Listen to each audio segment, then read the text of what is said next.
ayun, mga ka-markada. Mga kabarkada. Hindi, gusto ko markada. Tinatamad ako gusto kita. So ayun mga ka-markada, favorite moment ko nung nag-prom ako, kasi napili ako na, kumbaga, nominated for prom queen, which is, umaayaw talaga ako nun sa coordinator namin. Ayoko talaga. Pero ang tinakot sa akin is, babawasan daw grades ko kapag hindi ako pumunta sa harap.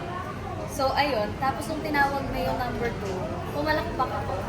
Nagtataka ako bakit walang pumupunta sa harap. Pagtingin ko sa number ko, ako pala yung number 2. Ako pala yung nananong prom queen. Solo time, nasa vlog ko ba yun? Congrats prom queen! Hindi ko expect na ako yung mananalo.